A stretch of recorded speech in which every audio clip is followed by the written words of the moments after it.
संक्रान्तिको next vlog चाहिँ आइसकेको छ साथीहरू। Hello, I am Soni Tamang. Welcome to my mini vlog. पहिला चाहिँ यो घरभित्रको चुलोमा धुप लाउनु पर्ने रहेछ साथीहरू। अनि त्यसपछि सल्लको यस्तो सानो सानो लट्ठी बनाएर पर्ने रहेछ साथीहरू। अनि त्यसपछि खाना पाक्ने बित्तिकै देउतालाई राख्ने, अनि त्यसपछि भूतलाई पनि राख्नुपर्ने हुन्छ साथीहरू।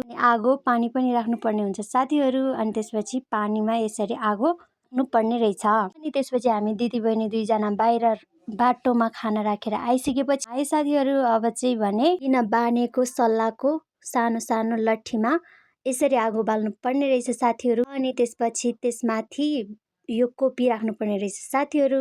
कसैले थाल बजाउँछ भने कसैले नाङ्लो। म चाहिँ भिडियो बनाउनु व्यस्त थिएँ साथीहरू। अनि यता उता सबै ठाउँमा यो आगोलाई यस्तो धुप गर्दै हिँड्नुपर्ने रहेछ साथीहरू। अनि खोरतिर पनि भैँसीको खोरमा, कुखुराको खोरमा, सबैको खोरमा घरभित्र सबै यसरी धुप लाउनु पर्ने रहेछ साथीहरू। अनि धुप लगाइसकेपछि त्यो आगोलाई तल बाहिर बाटोतिर लगेर यसरी आगो बाल्नु पर्ने रहेछ साथीहरू। कसैले थाल बजाउने, कसैले नाङ्लो बजाउने, अनि म चाहिँ भिडियो बनाउने। अनि यत्तिकैमा यहाँ सिसी क्यामेराबाट पनि हेर्दै हुनुहुँदो रहेछ साथीहरू। हामीलाई चाहिँ खासमा यो सिसी क्यामेरा राख्नुको कारण चाहिँ हाम्रो मालाको लागि थियो।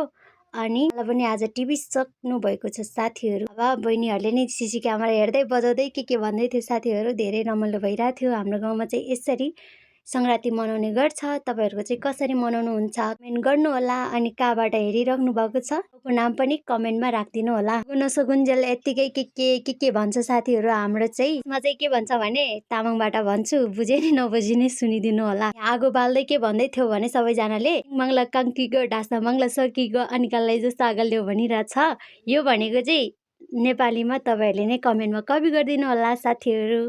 हाम्रो चाहिँ गाउँघरमा यसरी रमाइलो गर्नुहुन्छ संक्रान्तिमा। बहिनीलाई नै एकदम रमाइलो लागिरहेको थियो होला। ऊ चाहिँ एक्लै भए नि बजाउँदै यसरी अघि नैको त्यो चाहिँ यसरी फाल्नुहुन्छ। अनि त्यसपछि घर आएपछि यसरी पानी छर्काउनुहुन्छ मम्मीले। अनि मात्र घरभित्र पस्नुपर्ने हुन्छ साथीहरू।